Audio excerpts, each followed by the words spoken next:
Assalamualaikum warahmatullahi wabarakatuh. Perkenalkan, nama saya Nadia Boko Saputra, NIM 2324 10 10 10 85. Di sini saya akan menjelaskan tentang hasil laporan praktikum kelompok 2. Itu yang pertama adalah divide and conquer.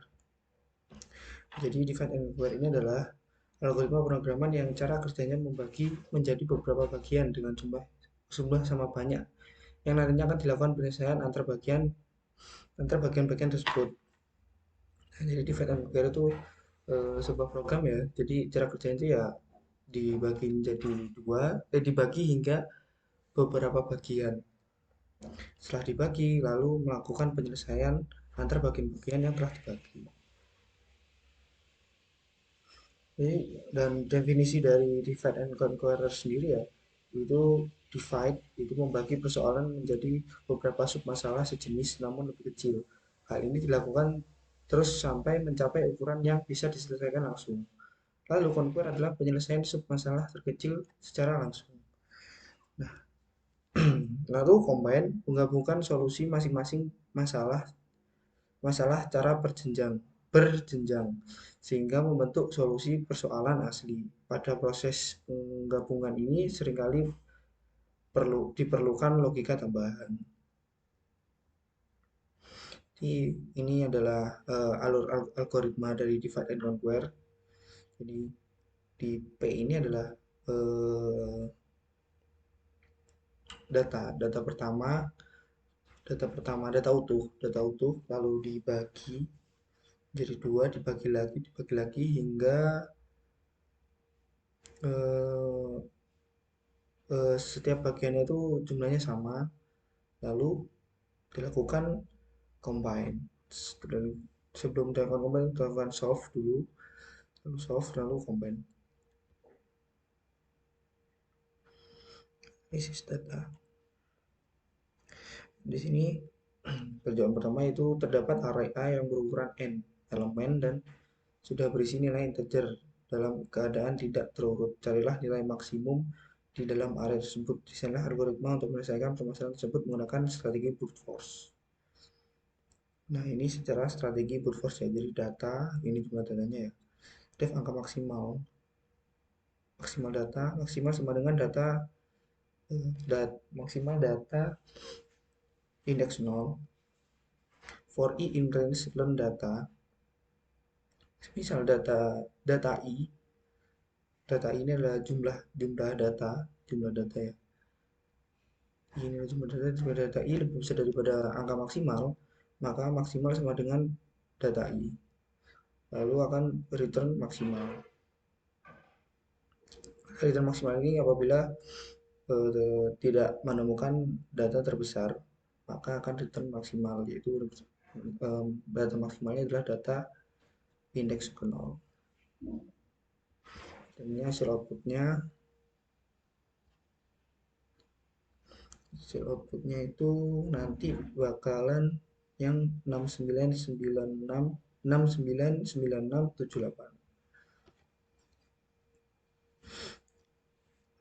Lalu ini adalah dengan strategi divide and conquer. Jika jumlah data itu sama dengan 1, maka return data 0, indeks ke 0, data indeks ke 0. Jadi ini sebagai use case. Misal data itu jumlahnya hanya cuma 1.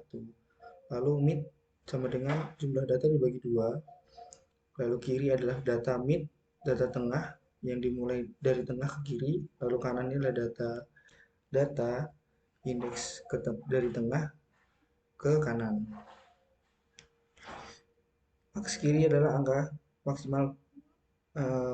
Maks kiri adalah function dengan data kiri dan maks kanan adalah function dengan data kanan. Return max data kiri dan data kanan. Lalu print data. Nanti dengan return max ini secara otomatis program akan memilih nilai atau value pada data yang paling tertinggi. Lalu Yang kedua adalah terdapat array A yang berukuran n elemen dan sudah berisi nilai integer dalam keadaan tidak terurut. Carilah jumlah seluruh elemen di dalam array tersebut. Desainlah algoritma untuk menyelesaikan permasalahan tersebut menggunakan strategi brute force. Sama ya. Jadi kita diminta untuk jumlah keseluruhan elemen pada data ya. Diminta untuk jumlah keseluruhan elemen akan sistem ini menggunakan metode brute force.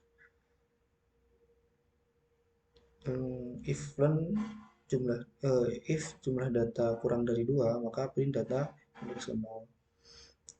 Else jumlah sama dengan 0. For i in range jumlah ditambah data i, return jumlah. Jadi ini akan menghitung semua elemen pada data. Jadi ada 1, 2, 3,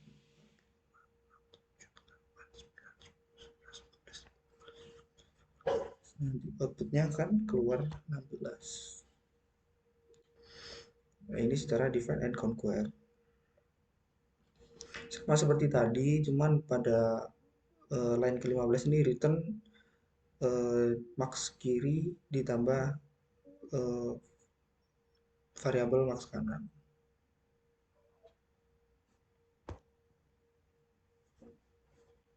Jadi kesimpulannya dari penjelasan dan analisa data yang sudah dijelaskan tadi, algoritma divide and conquer dapat digunakan untuk mencari solusi beberapa masalah seperti sorting, search, mencapai jumlah keseluruhan elemen, dan lain-lain.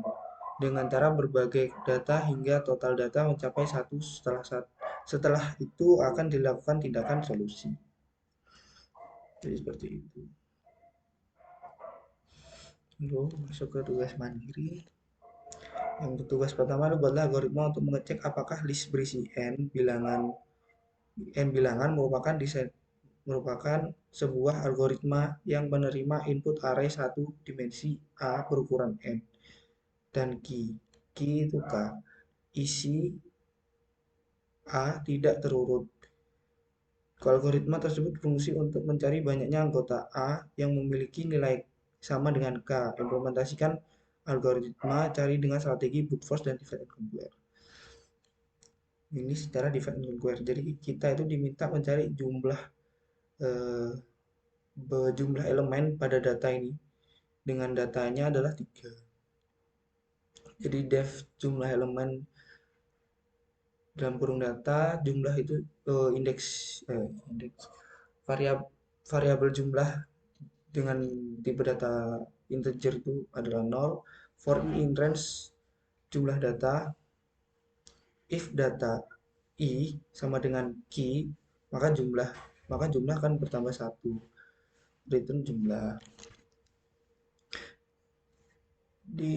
Melakukan perulangan ya. Jadi akan mengecek satu persatu ya. Misal for i in range learn data, jadi data pertama dicek apakah sama dengan key-nya adalah 3. Misal tidak, akan mencoba terus menerus hingga data terakhir. Ini secara brute force, secara brute force ya, jumlah sama dengan 0, if learn data sama dengan 1, return 1 jika data 0 sama dengan key. Jika tidak, maka 0. Hasilnya akan 0. Ini sebagai use case ya. Lalu sama seperti tadi, return max kiri plus max kanan.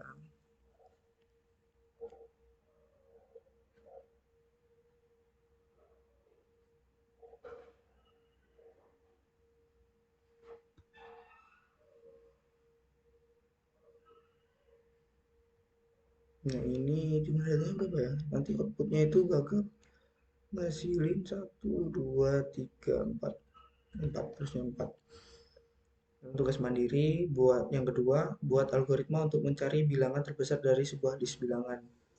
Lakukan perbandingan bilangan terbesar list 1 n sampai n-1 dengan list n untuk mendapatkan bilangan terbesar dari list 1 sampai n-1 lakukan dengan cara yang sama secara rekursif.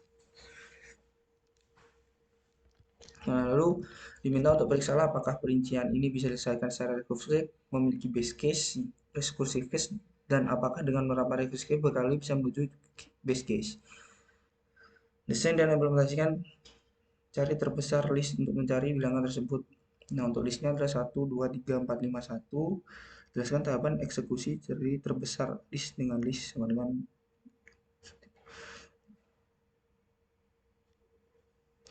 Nah, untuk pencarian ini program ini dengan menggunakan recursive itu bisa menemukan jawaban yang sesuai dengan recursive case berulang hingga mencapai base case dengan jumlah elemen hanya satu elemen dengan nilai angka tertinggi, dan recursive case membandingkan bilangan terbesar dari sublist dengan elemen terakhir dari list tersebut. Nah, ini programnya ya, datanya 1, 2, 3, 4, 5, 1. Jika jumlah data itu sama dengan 1, maka return data indeks ke 0. Nah, jika tidak, maka data max itu sama dengan cari terbesar data dimulai dari belakang. Dan lalu jika data maksimal ini lebih besar dari data 1, maka akan melakukan rekursif atau melakukan pengecekan sekali lagi return data maksimal. Jika tidak, jika data maksimalnya lebih besar dari data terakhir, maka return data min 1.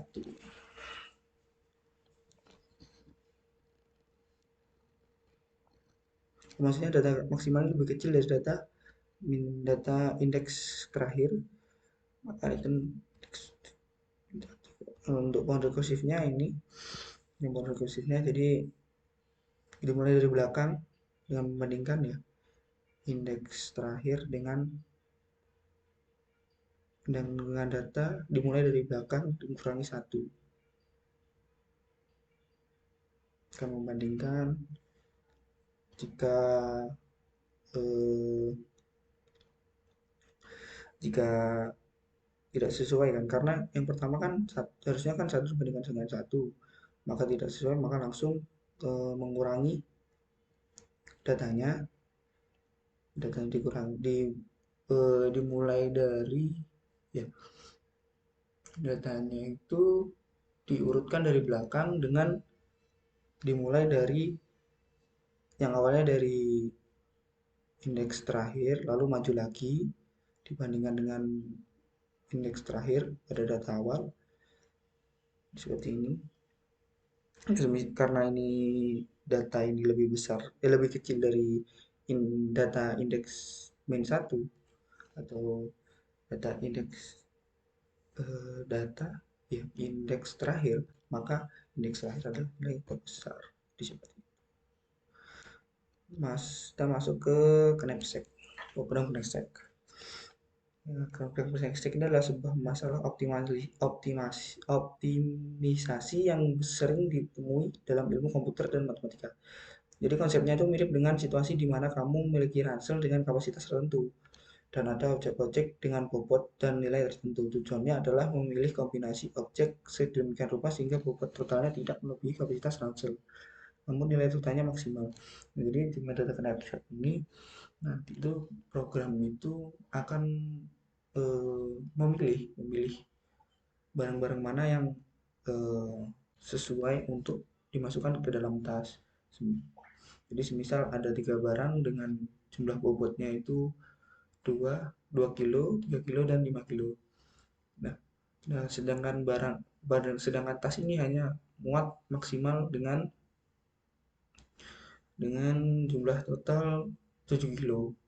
Jadi nanti program tuh bisa milih mau milih dengan eh, tiga barang dengan bobot 2 kilo atau satu barang dengan bobot 5 kilo dan 2 kilo, atau dengan barang bobot 2 kilo dengan jumlah 2 dan 3 kilo dengan 1. Jadi seperti itu.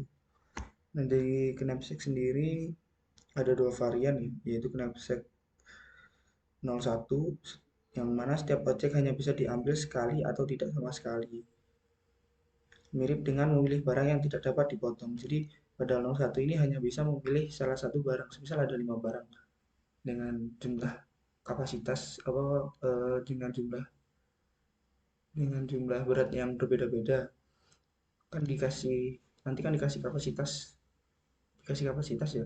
Semisal menggunakan program ini, maka nanti program akan memilih eh, nilai mana yang sesuai, ya, maksudnya dengan nilai maksimal mana yang sesuai untuk kapasitas, untuk memasukkan barang ke dalam tas dengan kapasitas tertentu seperti itu. Nah, yang mana barangnya ini hanya bisa diambil dengan jumlah satu kali saja. Sedangkan knapsack tanpa batasan atau unbound knapsack itu objek-objek dapat diambil berkali-kali atau tidak diambil sama sekali, tidak ada batasan pengambilan. Jadi di knapsack itu semisal ada barang dengan value tertinggi dan berat rendah, maka program itu akan otomatis mengambil barang itu hingga ke jumlah maksimal kapasitas.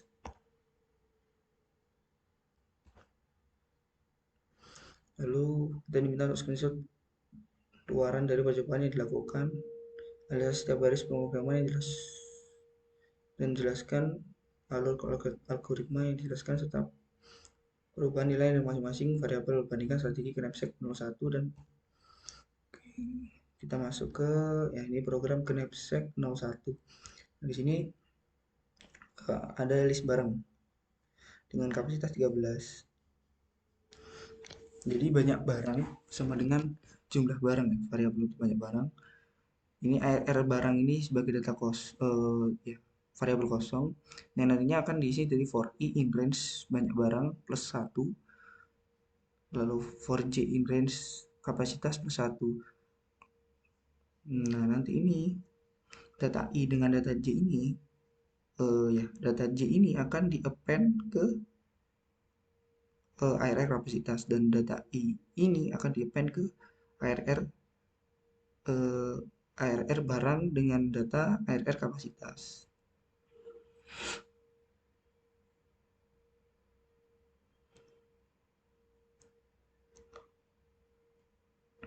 Lalu juga sama bawahnya ARR kapasitas ARR barang 2 for. Lalu di sini adalah sebuah baris dari penentu barang mana yang bisa diambil. Jadi for i in range banyak barang, for k in range dari itu sebagai kapasitas, dan misal i jumlah banyak barang, jumlah barang ya, jumlah data barang itu sama dengan 0 dan kapasitas itu sama dengan 0, maka ya, maka hasilnya adalah 0. Error barang dengan tipe data i dan k sama dengan 0. Nah, apabila barang barang i min 1 dengan dengan indeks apa dengan data variabel kapasitas ya, variabel kapasitas kurang dari kapasitas,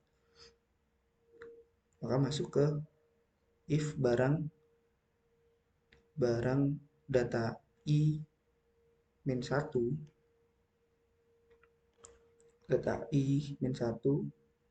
dengan data variabel harga ditambah ARR barang i min 1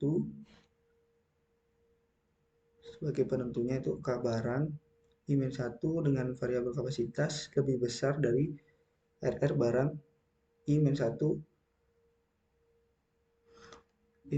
tipe data k, ya indeks k.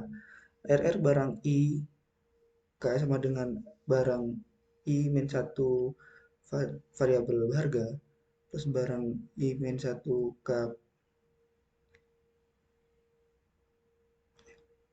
ya, barang itu sama dengan barang ya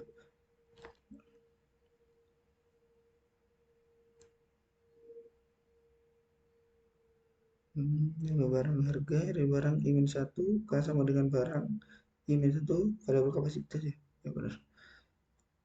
Lalu barang yang kedua itu ARR barang I min K, K sama dengan barang I min 1 variabel kapasitas ditambah barang I min 1 dengan variabel nama. Jika tidak, maka ARR barang IK sama dengan I min 1K, ARR barang 2 I dengan ya IK sama dengan ARR barang 2 I min 1K. Jadi jika tidak mempunyai elif maka langsung ke else sama dengan yang ini.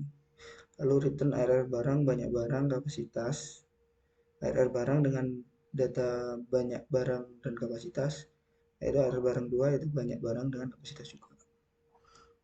Ini adalah penyelesaian akhirnya. Dan ini hasil dari output dari program yang saya buat. Dengan harga maksimal yang harga maksimal dari pemilik barang 13 ya. Barang yang dipilih itu BJD dengan kapasitas 13, 3 tambah 4 2, 3 tambah 4 7 tambah 5 ya 12 kan, karena cuma bisa mengambil satu kan.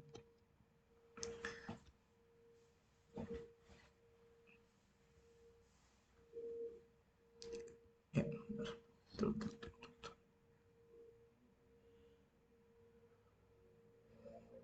Lalu ini adalah program unbound knapsack. ARR barang dengan indeks 0 dikali kapasitas plus 1. Kapasitas max dengan membuat yang variabel kosong itu kapasitas max for i in range jumlah kapasitas plus 1 itu kapasitas max, maka akan melakukan append kapasitas max append dengan data integer for i in range ya benar. Lalu for w in range kapasitas plus 1, for i in range banyaknya barang atau jumlah barang. Jika indeks jika jika indeks data indeks i dengan variabel weight kurang dari w, maka barang if barang indeks i dengan variabel value akan masuk ke if dengan barang indeks i dengan variabel value ditambah dengan RR barang dengan indeks w dikurangi barang indeks i variabel weight lebih besar dari RR barang b. Maka semisal barang i value plus barang w dikurangi barang i weight itu lebih besar dari RR barang w, maka RR barang w sama dengan barang data indeks i dengan variabel value plus RR barang w dikurangi barang i variabel i ya, data i indeks dengan data indeks i variabel weight. Kapasitas max itu dengan data w sama dengan kapasitas max data w dikurangi barang data indeks i variabel weight tambah barang data i variabel name. Lalu return ARR barang kapasitas max itu datanya kapasitas. Ini list barang-barangnya dengan kapasitas 30, max value, barang dipilih sama dengan function unbound knapsack barang dan kapasitas. Dan hasilnya seperti ini. Nah, value maksimal knapsack tanpa batasan adalah 540 dengan item yang diambil ada item 4 sejumlah 1, 2, 3, 4, 5.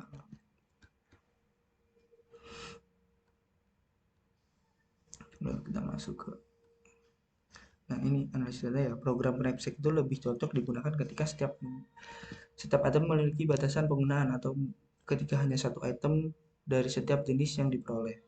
Nah, program pengampun ini lebih cocok digunakan ketika item-item data dipilih berkali-kali atau tidak ada batasan pada jumlah penggunaan setiap item. Nah, algoritma knapsack unbound cenderung lebih efisien dalam hal penggunaan memori karena hanya menggunakan satu dimensi array, sementara knapsack 01 menggunakan matriks dua dimensi.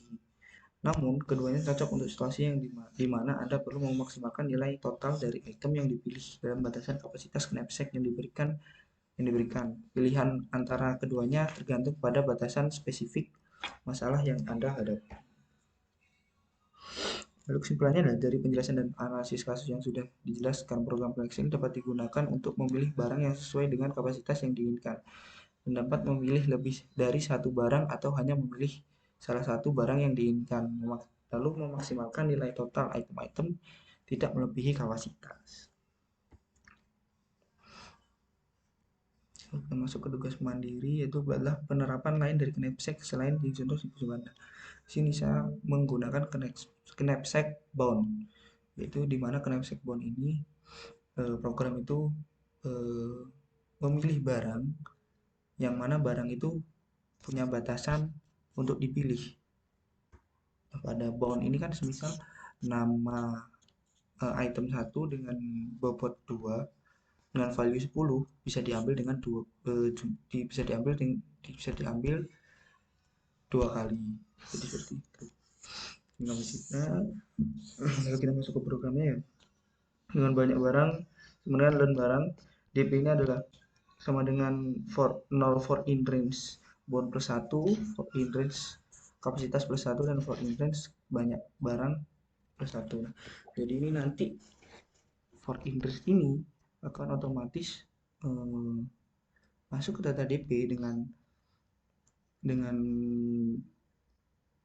data di kotak awal ini, indeks yang di dalamnya indeks ini, yaitu adalah for i in range bound plus 1.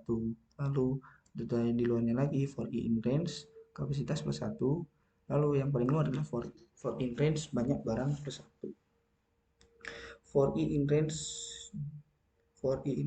banyak barang plus 1 melakukan 3 kali perulangan ya.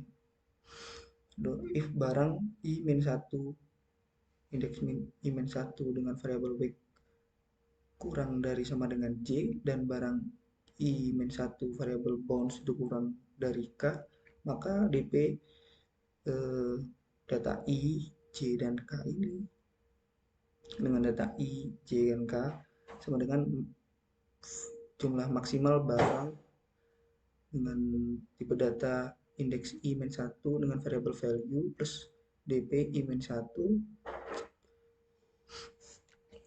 J min J ya J min barang I min 1 dengan variabel weight, lalu I K dikurangi barang I min 1 dengan variabel bounds DP I min 1 dengan data J dan K. Jika tidak memenuhi barang ini, jika tidak memenuhi barang I min 1 weight kurang dari J, maka variabel DP ini akan diisi dengan data I, J, K sama dengan DP dengan data I dikurangi I minus 1, lalu data J dan data K. Return DP banyak barang, kapasitas, dan bounds. Jadi data ya, banyak barang, kapasitas, bounds, value. Nah ini outputnya, jadi value maksimal dari knapsack ini adalah 130.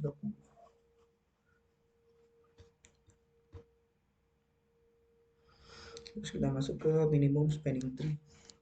Jadi minimum spanning tree ini adalah masalah untuk mencari timbunan subset dari semua edge pada graf tak terarah tertimbang yang dapat membentuk sebuah pohon atau tree yang mencakup semua simpul pada graf dengan bobot total yang minimal. Contoh penerapan MST atau minimum spanning tree adalah dalam jaringan komunikasi di mana minimum spanning tree dapat digunakan untuk menemukan jalur terpendek dan termudah untuk menghubungkan setiap simpul dalam jaringan. Jadi semisal pada graf itu ya, misal ada titik A dan B, A, B, C. Nah, untuk menuju ke titik C itu bagaimana jarak tercepatnya, atau harus lewat titik A dulu atau ke C, atau dengan langsung ditarik garis lurus ke A ke C. Jadi seperti itu. Nah, algoritma yang digunakan di sini dengan minimum spanning tree adalah prime dan Kruskal.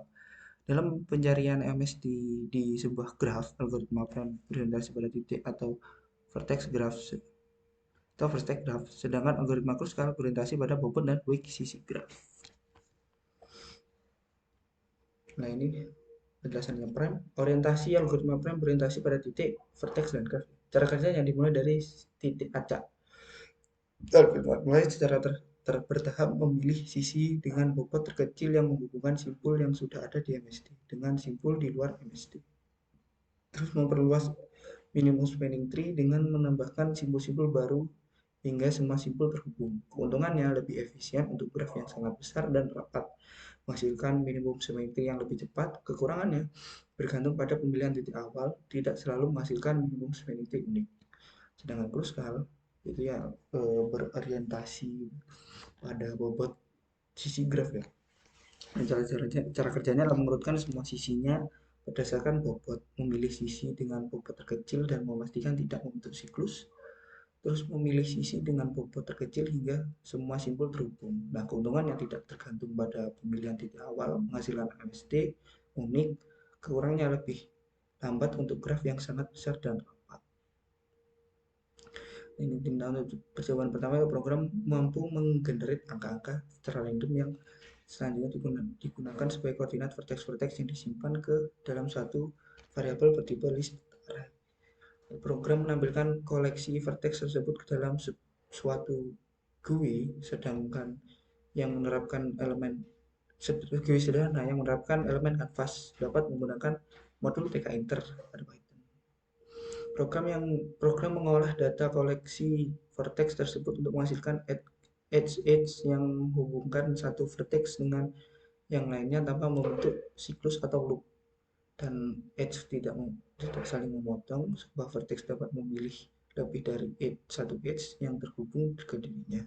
Program menampilkan edge tersebut ke elemen canvas yang sama seperti pada tahap 3B.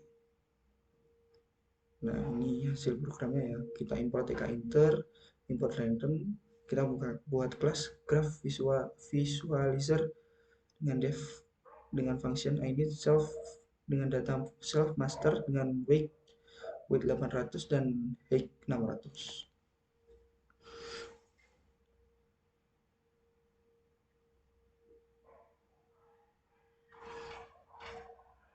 Self.master sama dengan master ya. Jadi ini lalu ini adalah function yang gunanya untuk generate random vertices atau angka dengan self number vertices sama dengan data kosong ya, for i in range number vertices, x itu sama dengan random.radian 5 dengan 50, self weightnya itu kurang dari 50, sama dengan y itu sama dengan x, hanya saja di selfnya itu di break. Lalu vertikal append x dan y, return vertices. Dan ini function untuk menggambarkan, mengenerate lagi. Oke, dan def main root sama dengan tk root.title graph visualizer. Ini sebagai apa ya? Nanti di program tuh ada namanya, ada judulnya. Kalau aplikasi kemudian graph visualizer root is .main loop. Nah, root.main loop ini sebagai yang mana nanti program itu biar bisa jalan terus itu maka menggunakan root.main loop. Dan ini hasil grafnya, hasil dari program minimum spanning tree. Lalu kita ke percobaan kedua ya, program mengolah data koleksi vertex tersebut untuk menghasilkan edge pertama yang dibentuk adalah edge yang menghubungkan dua vertex yang memiliki jarak terkecil. Berapa vertex yang telah dihubungkan dengan disimpan dalam koleksi array. misal vertex yang bawah. Jadi ini soal percobaan 2 ya, bisa dibaca. Langsung kita ke programnya. Kita sama dengan import tk inter stk import random. Nah, kita import mat ini sebagai apa ya? Modul membantu program Python dalam melakukan penjumlahan matematika.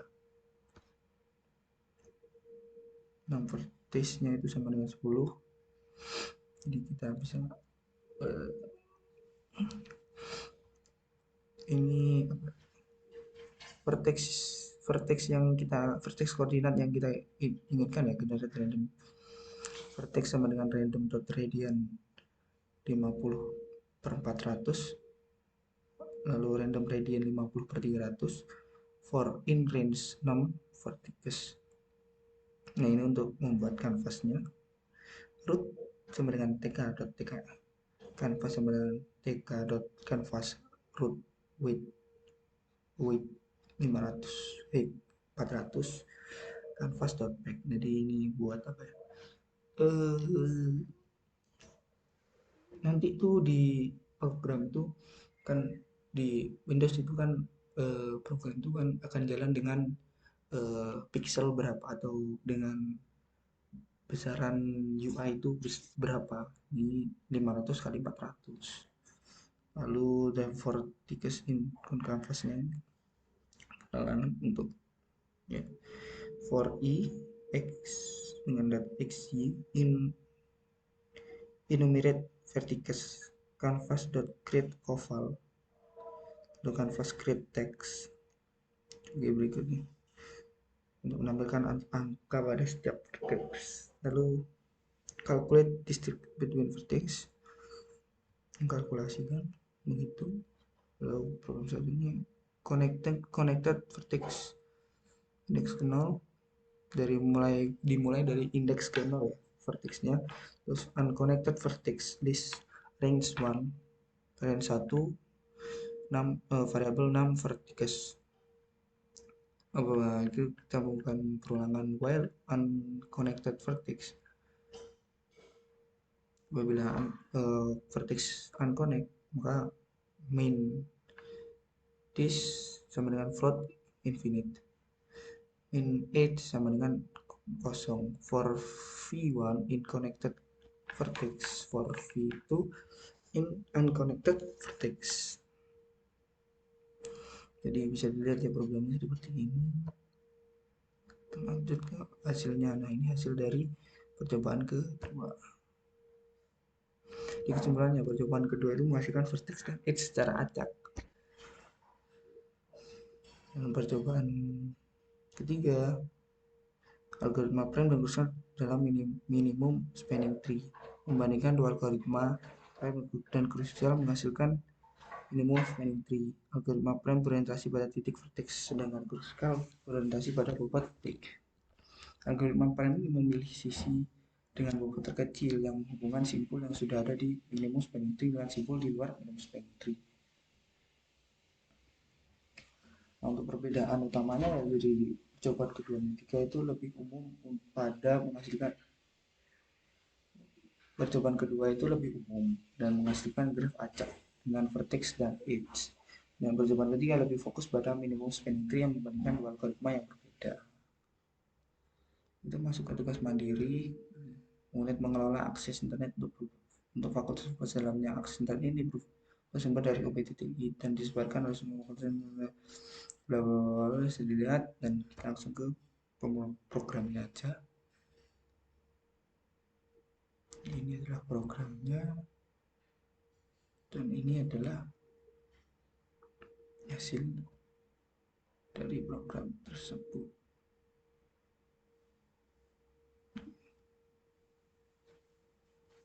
Kita akan generate secara otomatis seperti ini. Dan terima kasih. Nah, jadi sekian, terima kasih. Sekian dari presentasi saya. Mohon maaf apabila ada salah-salah kata. Wassalamualaikum warahmatullahi wabarakatuh.